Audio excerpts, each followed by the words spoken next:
Dan the Rare Coin Man here, and for those of you who may not know me, which is probably about everybody, I'm the webmaster of rarecoins101.com. Thanks for joining me. Today we're going to discuss the beginning of American coinage and the introduction of United States coinage years later. As I'm about to explain, the story of America itself is closely connected with its coinage. Often the terms American coins and United States coins are used interchangeably, and normally that's okay, but they're not necessarily one and the same. I think it's important for collectors to understand the early history of American and United States coins and the precise distinction between the two. So that's why I decided to make this video. All right, it's time to get started. Well, this is going to be a lot of fun, but gee, I hope I don't get too long-winded on this one. First, let's define the principal terms involved here. I'm defining American coins as coins minted in territory that eventually became part of the United States. So, as you might suspect, we'll be spending some time talking about the English colonies in North America. And by United States coins, I'm defining that to mean coins minted by the authority of the U.S. government. So now that we have that understanding, let's roll out this Rare Coins 101 axiom. All United States coins are American coins, but not all American coins are United States coins. I realize that sounds kind of like a cutesy riddle or something like that, but it will be easier to separate out in just a few minutes.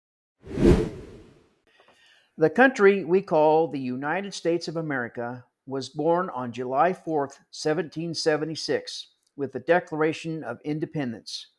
But that was not the beginning of American history. American history goes back thousands of years to prehistoric times, but we don't have to go back that far to answer the question at hand. Let's start in 1607. When the first permanent English settlement began at Jamestown, and along with that, the colony of Virginia was established. Other colonies were formed. Next came Massachusetts in 1620, followed by Maryland in 1632, and so on. Georgia became the 13th and final British colony in America when it was founded in 1732. As commerce grew in the New World, London did little to supply the colonists with coinage they needed to facilitate financial transactions other than what was necessary for maintaining trade with England. Because of the scarcity of coins, especially in the more remote areas, the frustrated colonists bartered using other mediums of exchange, such as bullets, tobacco, animal pelts, and very importantly, strung together mussel shells called wampum beads. In larger business districts, French, German, Dutch, and Spanish coins readily circulated. Of particular significance was the Spanish milled dollar, which was often chopped into pieces to make small change. Since England evidently was not going to provide more coins for the hard-pressed colonists, some of the more industrious Americans took matters into their own hands. Without seeking permission from the east side of the Atlantic, in 1652, the General Court of the Massachusetts Bay Colony contracted a man named John Hull to begin minting coins. Hull set up a facility in Boston and began producing the famous New England shillings. Later, shillings depicting willow, Oak and pine trees were also struck. Smaller denominations of 3-pence and 6-pence coins also came out of Boston. These were the first coins struck in America for the English colonies, and they were truly American coins because that's where they originated from. However, they were not United States coins because, well, this was more than a century before the United States came into existence. John Hall continued minting coins until 1682. He was at it for 30 years. It's estimated he produced anywhere from 300,000 to 500,000 pieces, all in defiance of English law. Virtually the entirety of Hall's coins bore the date of 1652. This was to deceive the English into believing that coin production in the colonies was discontinued beyond that year, a clear sign of growing tension between the Americans and the mother country.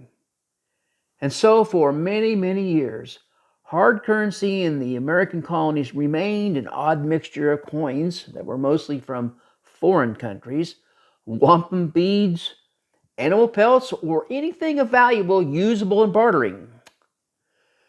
The coinage issue apparently was destined to remain a mess unless some monumental event intervened to alter the course of history. And as we're about to see, such an event did occur and gave rise to a new nation, the American Revolution. By 1763, Great Britain had soundly defeated all its international rivals, adding huge chunks of territory to an already vast global empire. Perhaps to the average Englishman, the sight of wealthy merchant ships crowding into British harbors was a good sign, but many troublesome problems were emerging. In defeating enemies and extending its reach worldwide, Britain had accumulated an enormous national debt. The British government looked to their colonies in America to start shouldering a heavier burden of the empire's finances in the form of increased regulation and higher taxes, such as with the Stamp Act of 1765. The Americans resisted fiercely. Protests like this one in New York against the Stamp Act did not sit well with British authorities.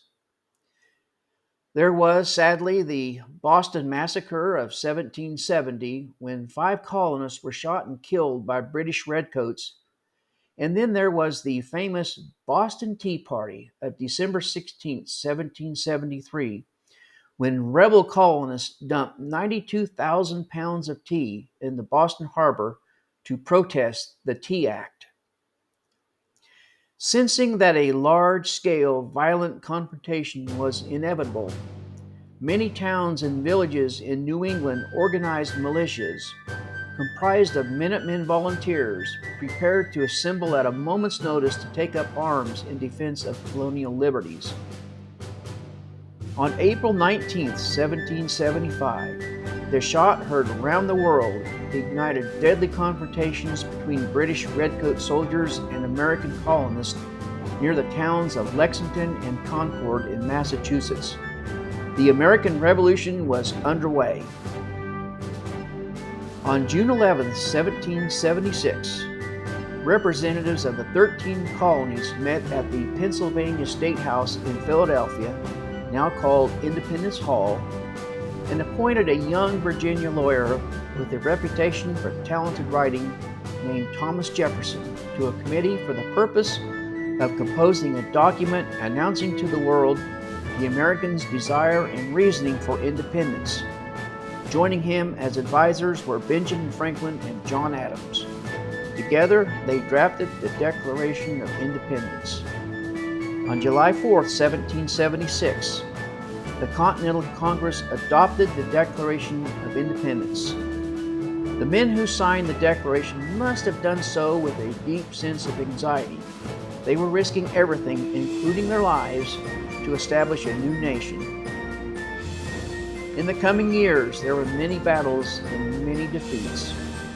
With heavy losses and a shrinking army, at times the American dream of independence faded badly. But under the inspirational leadership of General George Washington, the Americans persisted.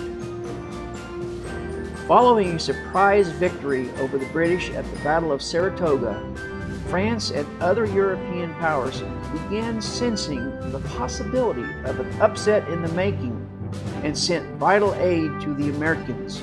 The tide was turning.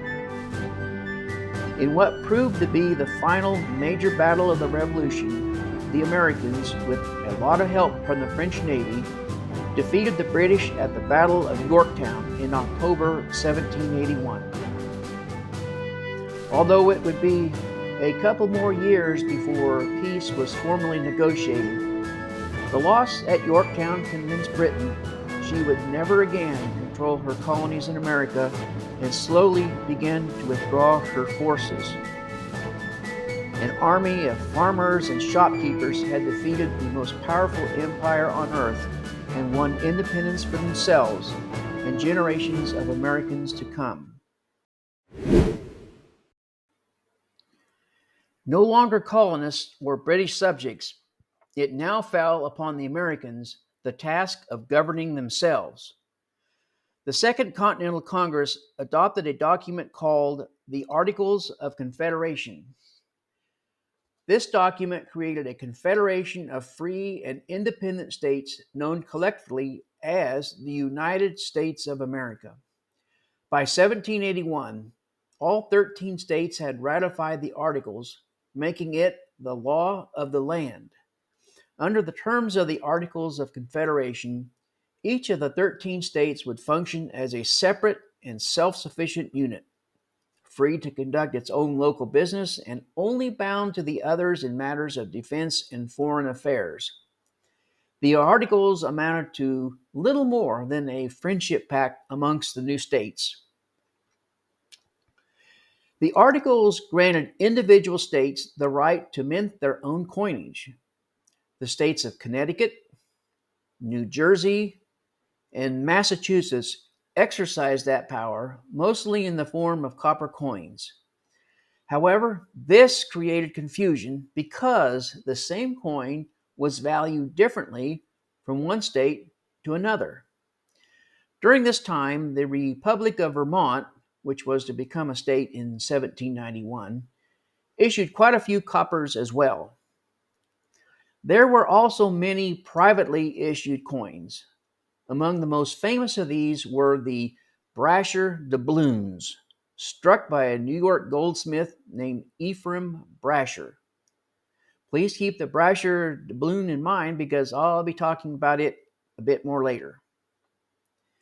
Of all the coins pictured here so far, all are correctly described as American coins, but not United States coins. So when did the first United States coins appear? Under the Articles of Confederation, there were indeed some coins issued under U.S. authority. About 500,000 or so of the Fugio cents were struck by a private individual in New Haven, Connecticut, after receiving a contract from the U.S. government. The word Fugio is Latin for time flies. Congress mandated the Fugio cent to include a small circle with United States around it and the words, "We are one." Also required was the date of 1787, although all the Fugio cents were actually produced in 1788. Many collectors may not be aware of this, but the Fugio cents were really the very first United States coins. They get the blue ribbon for coming in first place.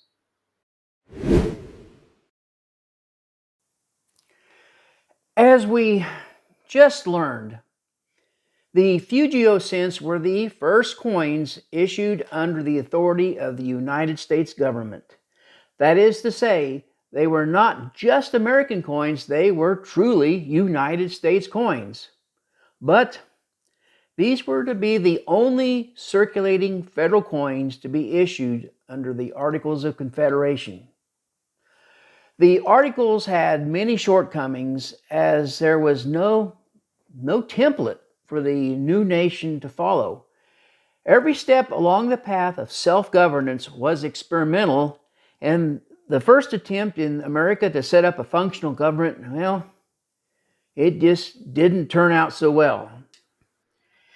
By the mid-1780s, it was generally acknowledged the central U.S. government was too weak to establish a sound financial system and pay off national debts, or to regulate trade, to enforce treaties, or to exercise military force when needed. There was no court to adjudicate disputes between the states, nor did any framework exist to protect the rights of individual citizens, and there was not an executive power to see to it that laws passed by Congress were obeyed. In May 1787, representatives from 12 states traveled to Independence Hall in Philadelphia to attend a meeting called the Constitutional Convention.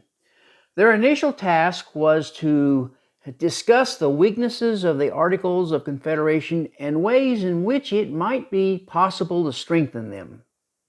But, as we are about to see, the delegates went far beyond their original mandate.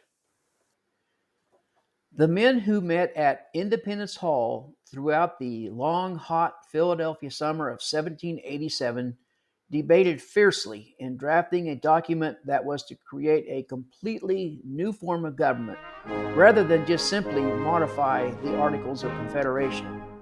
On September 17th, 1787, all but 3 of the 42 delegates signed their approval for the new governing document called the Constitution of the United States. In accordance with their belief in balancing competing interests against one another, the delegates separated the national government's power into 3 branches: the legislative branch, that is, the Congress, the executive branch, the presidency, and the judiciary branch, the Supreme Court. A division of powers was also provided for between the federal government and the states, both possessing important areas of authority. Furthermore, the federal government was granted the muscle to tax and regulate commerce, to handle international affairs, and the responsibility to provide for a national defense. Finally, the new Constitution specified an amendment process, therefore guaranteeing future generations of Americans could revise the document to meet the changing conditions of their own times.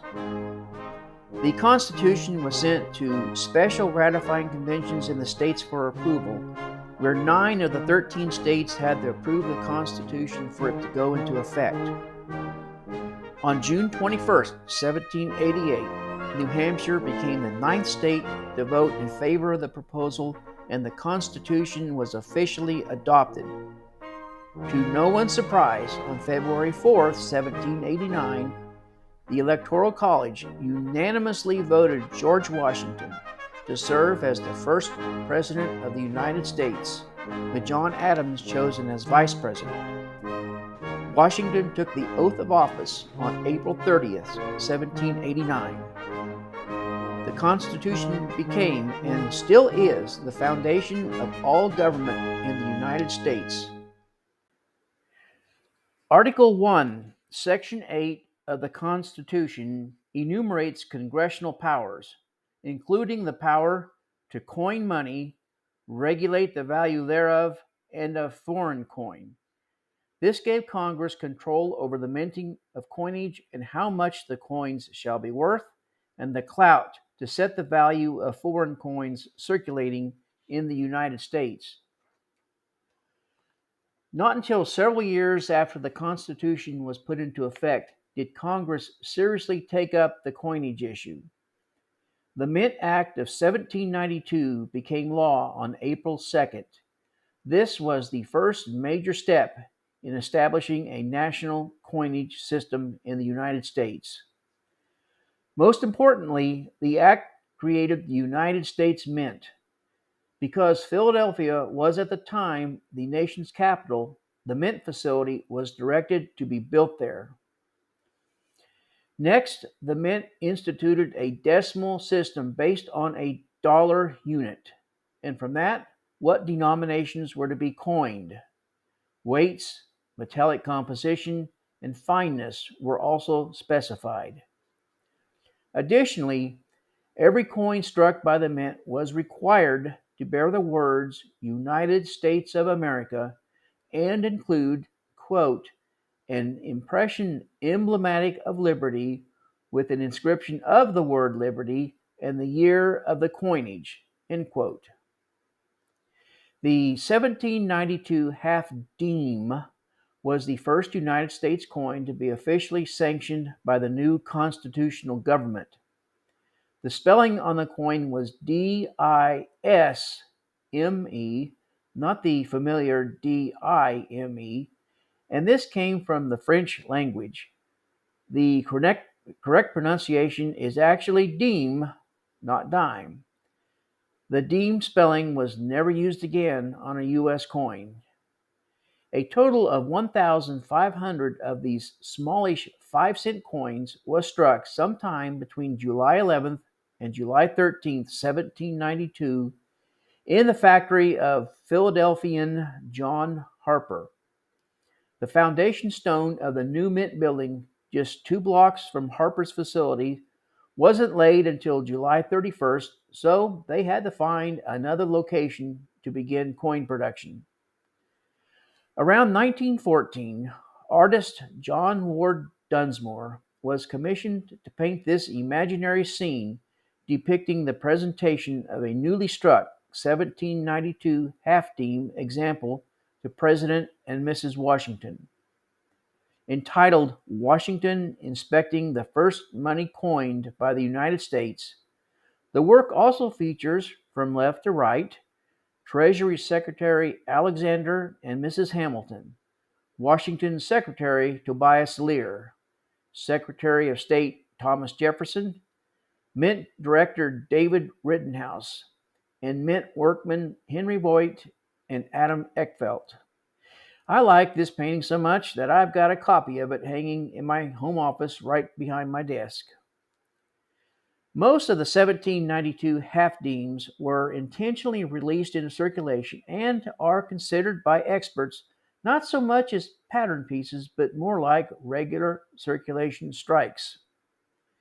As the first coin issued by the United States following the ratification of the Constitution, the 1792 half-dime occupies a position of high honor in the pantheon of numismatics, as this value trend chart demonstrates.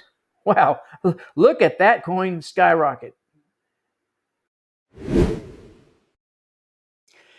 And so, the 1792 half-dime was the beginning of United States coinage as we know it today. The U.S. Mint has been faithfully churning out coins every year since then. We got into quite a bit more into history than what I was originally planning, but I think it helped to explain a clear distinction between American coins and United States coins and the underlying story of how both got started. As I was producing this video, my mind kept taking me back to a movie I saw as a very young collector many, many years ago. The movie starred Gregory Peck as Captain Ahab in pursuit of the great white whale named Moby Dick. There was a scene in the movie that, well, as a coin collector, I never forgot. In the scene, old Captain Ahab, I'll tell you what, I'll just let you watch. All you mastheaders, now hear me. You're to look for the white whale. A whale as white and as big as a mountain of snow. See this Spanish gold ounce? Carpenter, hand me your top maul.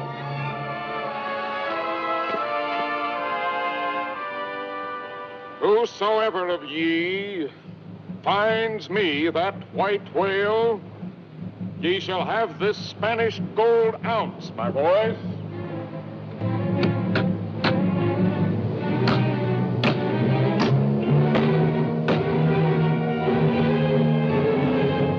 It's a right whale, I say.